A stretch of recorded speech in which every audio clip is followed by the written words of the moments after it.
And I'm extremely grateful to both of you, sir.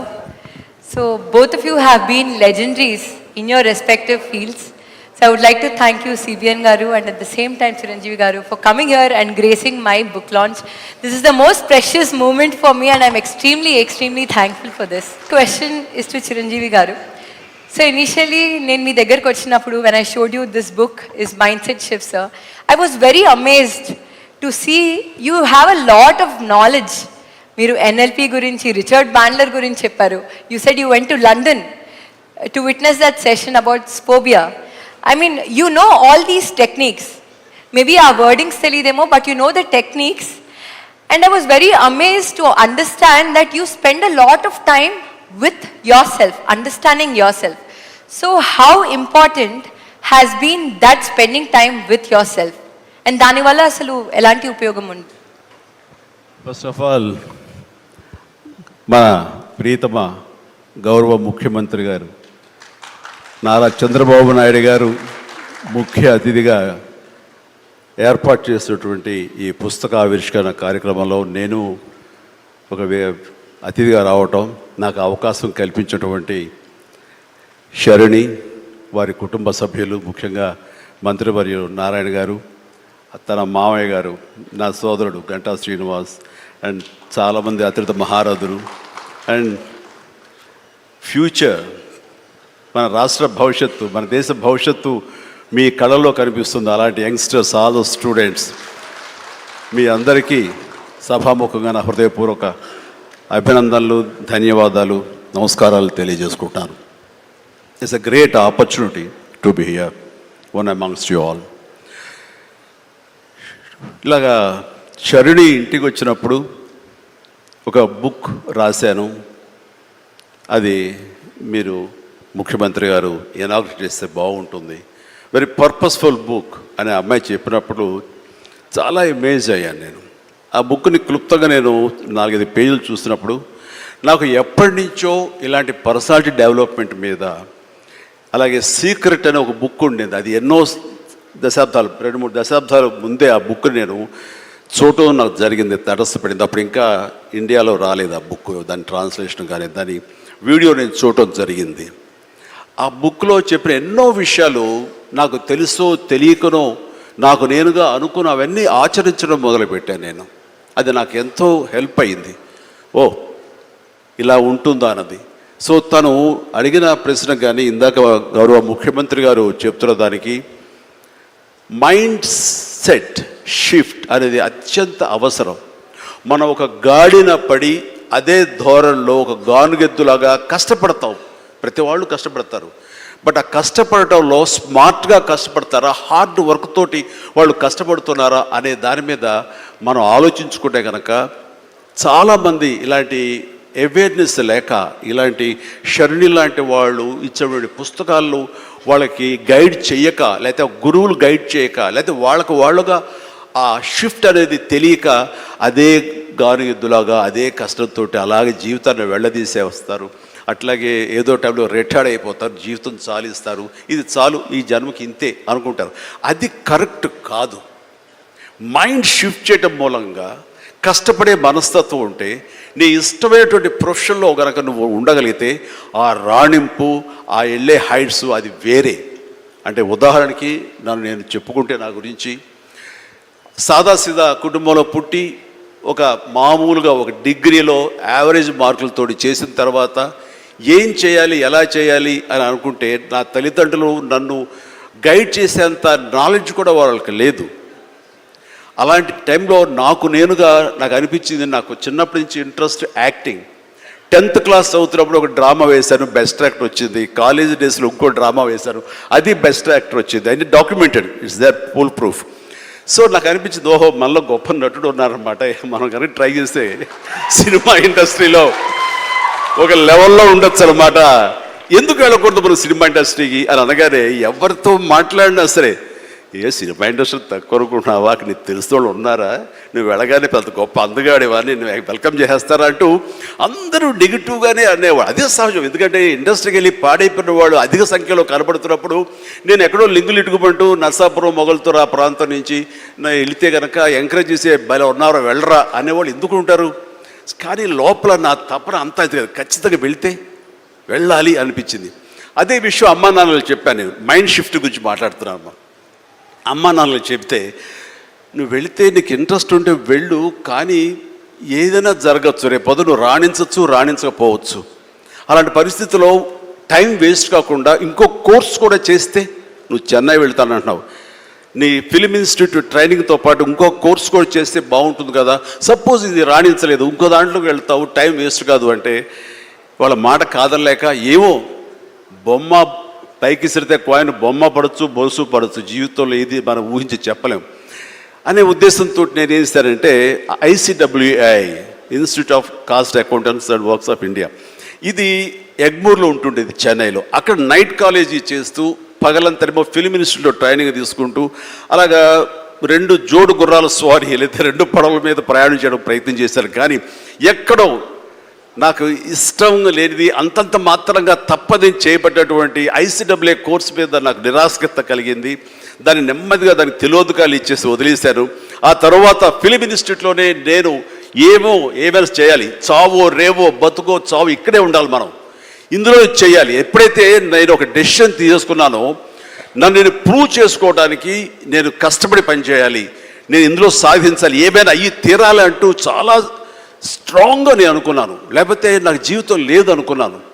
అలాంటి పరిస్థితుల్లో cinema ఇండస్ట్రీలో film ఇన్స్టిట్యూట్లో నేను ట్రైనింగ్ తీసుకోవడం ఏంటి, సినిమా అవకాశాలు రావడం ఏంటి, అవి సద్వినియోగపరచుకోవడం ఏంటి, దాన్ని ద బెస్ట్ నేను చూపించుకోవడం ఏంటి, అక్కడ ఉన్నటువంటి డైరెక్టర్స్ వీళ్ళందరి చేత వావ్ అనిపించుకోవడం ఏంటి, అందరి దృష్టి నా మీద ఉండేలాగా నేను ఎక్కువగా యాక్టివ్గా ఉన్నటువంటి ఇవన్నీ నాకు దోహదపడి సినిమాలతో సినిమా అలాగా అంచెలంచెలుగా నేను ఈ రోజున మీరు చూస్తున్న ఈ స్థాయికి నేను వచ్చాను.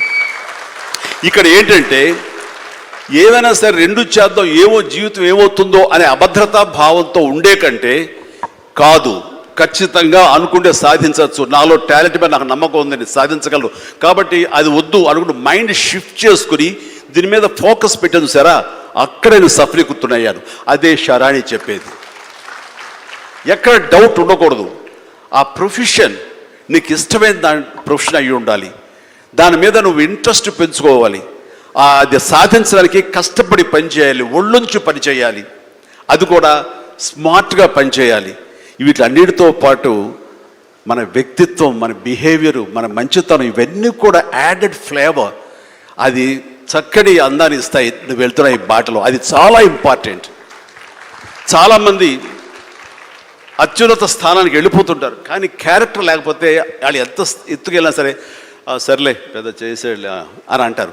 అది ఎంత లేదన్నా సరే ఆ క్యారెక్టర్ కూడా నీకు లేని అందాన్ని తీసుకొస్తుంది, నీ కష్టానికి మరింత అందం ద్విగుణీకృతం అవుతుంది, నీ ఫలితం కూడా అంత బాగా ఉంటుంది. కాబట్టి మైండ్ సెట్కి షిఫ్ట్ అనేది చాలా చాలా అవసరం. ఆ రకంగా శరాణి చేసినటువంటి ప్రయత్నం సఫలీకృతం అవుతుంది, చాలామంది రీచ్ అవుతుంది, చాలామంది లబ్ధిదారులు పొందుతారు.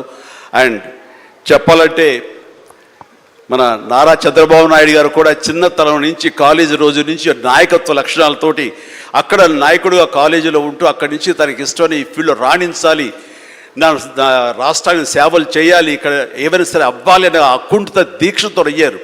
ఆ రోజున రామారావు గారు ఉంటారని ఆయన పాలిటిక్స్కి వస్తారని కాదు, ఆయనకు మీద నమ్మకం. ఆయన అట్లా ఏ మారుమూలు ఉన్నా నేను ఎట్లయితే యాక్టింగ్ మీద నా నమ్మకంతో నేను ఎలా ఉన్నానో అలాగే నాయకత్వ లక్షణాలతోటి పాలిటిక్స్లో రావాలి, రాణించాలి, ఇతోధికంగా ఎంతో సేవలు చేయాలని అనుకున్నారు. కాబట్టి నాయకుడిగా, స్టూడెంట్ నాయకుడిగా, విద్యార్థి నాయకుడిగా ఉన్న ఆయన పాలిటిక్స్లో రావడం ఏంటి అనుకోని పరిస్థితుల్లో అవకాశాలు వస్తే వాటిని చేజిక్కించుకుని వాటిని ఆసరాగా తీసుకుంటూ అంచెలంచెలుగా ఎదుగుతూ ఈ రోజున మనం చూసేటువంటి అద్భుతమైనటువంటి ఒక మహానాయకుడిగా ఎదిగారు.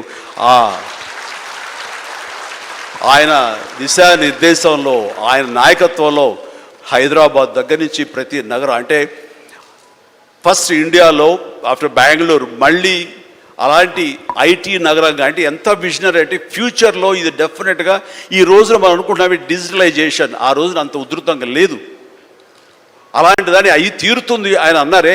ఆయన మైండ్ సెట్ ఆ రోజున అలా షిఫ్ట్ చేసుకుని దానికి కట్టుబడి ఉన్నారు. కాబట్టి ఈ రోజున ఐటీలో కానివ్వండి, అతను డిజిటలైజేషన్లో కానివ్వండి, ఇదిగో ఈ రోజున ఏఐలో కానివ్వండి, ఆ స్థాయికి వెళ్ళటానికి నాంది పలికినటువంటి పాయనీర్ మన చంద్రబాబు నాయుడు గారు. సో ఇలాంటి నాయకుల మైండ్ సెట్ షిఫ్ట్ అవ్వడం అన్నది ఎంతగా అభివృద్ధిలోకి ఎంత ఇదిగా ఉందో మనం తేటతెల్లంగా చూస్తున్నాం కాబట్టి it's a wonderful subject Sharni. I do appreciate all the very best. Thank you so much, sir. Sir, I want to know from you, do you have any thoughts that have transformed into habits? And if you do, how is it useful in your life? మనం అందరం కూడా తెలిసి కానీ తెలియకుండా కానీ కొన్ని leadership qualities buildup చేసుకుంటాం. ఇప్పుడే చిరంజీవి గారు చెప్పారు, ఆయన లైఫ్లో ఒక యాంబిషన్, అది ఒక సంకల్పం. ఆ సంకల్పమే నేను నటుడు కావాలి అనే సంకల్పం ఆయన మైండ్లో పడింది. అక్కడి నుంచి ఆయన జీవితంలో ఒక పాజిటివ్ మైండ్ సెట్ డెవలప్ చేసుకున్నాడు. ఎన్ని సవాళ్ళు వచ్చినా ఆయన గోల్ ఈ సెట్, ఆ గోల్ రీచ్ అయ్యే వరకు నిరంతరం పనిచేశాడు. ఒక మాటలో చెప్పాలంటే ఎన్టీఆర్ రామారావు గారు ఉన్నంత వరకు ఈయన ఒక స్థాయిలోకి వచ్చారు. ఎప్పుడైతే సినిమాలో నుంచి ఆయన రాజకీయాల్లోకి వచ్చారో ఈయన అక్కడి నుంచి ఆకాశం ఎత్తి ఎదిగే పరిస్థితికి వచ్చారు. అంటే దానికి కారణం ఏంటంటే ఒక మహానటుడు ఉన్నాడు, అప్పుడే నటుడుగా ఉన్నాడు. ఎన్టీఆర్ రామారావు గారు లేనప్పుడు చిరంజీవి గారి ఎవరి హీరోగా మహానటుడుగా తయారయ్యారంటే అది ఒక అవకాశం. Chiranjeevi sir, question is to you, sir. So, I want to ask you if you want to share one powerful message that will help in rewiring everyone's mindset. Yes, జీవితం అన్నది కేక్ వాక్ కాదు, పూల పాన్పు కాదు. ప్రతి క్షణం ప్రతి చోట ఇందాక మీరు అన్నట్లుగా అబ్స్టికల్స్ వస్తుంటాయి, ఆటంకాలు వస్తుంటాయి, ప్రతిబంధకాలు వస్తుంటాయి, అండ్ ప్రతికూల పరిస్థితులు ఏర్పడుతుంటాయి. మనం గోల్ స్ట్రాంగ్ అనుకుంటాం, దానికి కావాల్సిన కష్టం పడుతుంటాం, దానికి కావాల్సిన అవకాశాలని మనం చేజెక్కించుకొని ముందుకు వెళ్ళటం కోసం అన్ని రకాలుగా మనం ప్రయత్నం చేస్తుంటాం. మరి తప్పు ఎక్కడ జరిగింది అంటే నీకు ఎన్నో అన్ఫోర్సీన్ బయటకు వస్తుంటాయి, ఒక డిస్ట్రక్షన్స్ వస్తుంటాయి, డిసప్పాయింట్మెంట్స్ వస్తుంటాయి, నేను డీమోటివేట్ చేసేవాళ్ళు ఉంటారు. ఇలాంటి డీలు ఎన్ని ఉన్నా సరే దాన్ని ఢీ కొనాలంటే ఒక డిటర్మినేషన్ ఉండాలి. అది వెరీ మచ్ ఇంపార్టెంట్. అంటే బెదరకూడదు, మన ధ్యేయం చెక్కు చెదరకూడదు, అకుంఠిత దీక్షతోటి ముందుకు వెళుతూ ఉండాలి. నా విషయానికి వస్తే కనుక నేను వచ్చిన కొత్తలో డెఫినెట్లీ నన్ను డిసప్పాయింట్ చేసిన వాళ్ళు ఉన్నారు. నేను హీరోగా ఎదుగుతున్న సమయంలో, హీరోగా 4-5 సినిమాలు చేస్తున్న సమయంలో కొంతమంది ప్రొడ్యూసర్స్ నన్ను ఒక తక్కువ స్థాయి రౌడీ వేషాల కోసం అడిగారు. కొత్తలుడు అని, కొత్తపేట రౌడీ అని, అలా మోసగాడని ఇట్లాగా అడుగుతుంటే పెద్ద పెద్ద హీరో, నేను ఒక పక్క నుంచి మంచి హీరో వేషాలు వేస్తున్నాను, కొన్ని యాంటీ హీరో అయి ఉండొచ్చు, but hero lead man characters వేస్తుంటే ఎక్కడో డిసప్పాయింట్మెంట్ ఉంటుంది. అబ్బా ఏంటి నేను హీరోగా పాజిటివ్ క్యారెక్టర్గా, చట్టాన్ని కళ్ళు లేవు ఇలాంటి సినిమాల్లో హీరోగా చేస్తుంటే నన్ను చిన్న చిన్న రౌడీ వేషాలు ఏమంటున్నారు, నా జీవితం ఏమైపోతుంది, ఇలా కాదు కదా అని అనుకునే పరిస్థితి, వాళ్ళకి ఎదురు చెప్పలేని పరిస్థితి. కానీ లోపల ఒకటే ధైర్యం, ఎన్ని వేషాలైనా వేయనివ్వండి, ఎటువంటి వేషాలు వేయనివ్వండి, నేను ఖచ్చితంగా అలాంటి వాటి కోసం ఎదురు చూస్తాను, అలాంటి ఖచ్చితంగా వస్తాయని ఒక దీక్ష, ఒక నమ్మకం నాకు. ఆ నమ్మకం నిలబెట్టింది. అండ్ ప్రేక్షకులు, నేను చిన్న చిన్న విలన పాత్ర 2-3 సార్లు సినిమాలు వేసినా సరే అందరూ కూడా చమక్లా మరిచేవాడిని, ఆకర్షించుకునేవాడిని. ఇడెవడో భలే చేస్తున్నాడు, శబాష్, నెక్స్ట్ పిక్చర్ ఎత్తుంది చేయాలి, అండ్ ఇతను సాంగ్స్ బాగా చేస్తాడు, ఈ సాంగ్స్ పెట్టి ఇతను హీరో చేయాలంటూ ప్రేక్షకుల చేత నేను మనల్ని పొంది, ప్రేక్షకులు సినిమా ఇండస్ట్రీలో ఉన్నటువంటి ప్రొడ్యూసర్ని, డైరెక్టర్ని నన్ను ఖచ్చితంగా పెట్టుకుని తీసేలాగా చేశారు. కాబట్టి ప్రేక్షక దేవుళ్ళకి ఎప్పుడు నేను రుణపడి ఉంటాను. అది నా ఒక అధ్యక్ష, నా కాన్ఫిడెన్స్ వాళ్ళు రీచ్ అయింది. నేను చెప్పుకోకర్లా, నువ్వు చేసే చిన్న పాత్రని పెద్ద పాత్ర సరే, నువ్వు చేసే దాంట్లో నీ కన్విక్షన్, నీ యొక్క హావభావాలు, నీ హుషారు వాళ్ళని ఎక్కడో తెలియకుండా రీచ్ అవుతుంది. సైకిల్ కుర్రాడు అంటారు మనూరు పాండవులు, అది 5 మందితో పాటు నేను ఒక కుర్రవాడిని. వాళ్ళకంటే పెద్ద క్యారెక్టర్ నాకు లెంగ్త్ ఏమి లేదు, వాళ్ళకంటే స్ఫురద్రూపేం కాదు.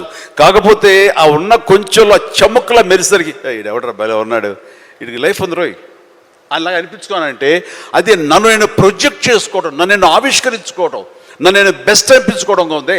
నిరంతరం అదే థాట్తో ఉండి, ఆ నమ్మకంతో ఉంటే ఖచ్చితంగా ఇలాంటి డీలు ఎన్నొచ్చా సరే ధీటుగా ఢీ కొట్టగలం.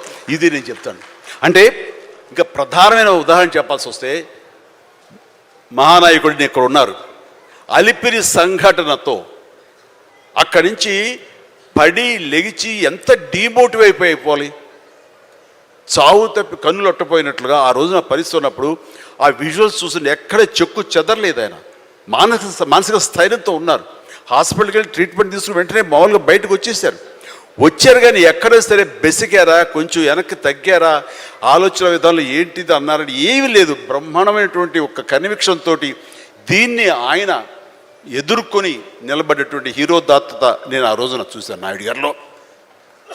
ఇలాంటివి వస్తుంటాయి కానీ వీటిని మన కన్విక్షన్, మన నమ్మకం, మన మీద మన నమ్మకం ఖచ్చితంగా ముందుకు వెళ్ళిపోతుండాలి. మనల్ని ఆదరించే ప్రేక్షకులు లేదా రాజకీయంగా వస్తే ప్రజలు ఎప్పుడూ మన యొక్క మంచిని, మనం చేసిన కృషిని, మన యొక్క ఇన్నర్ మన ఫీలింగ్ని, మన జెన్యూనిటీని, మన ఆనెస్టీని, నిజాయితీని ఖచ్చితంగా గుర్తించగలరు.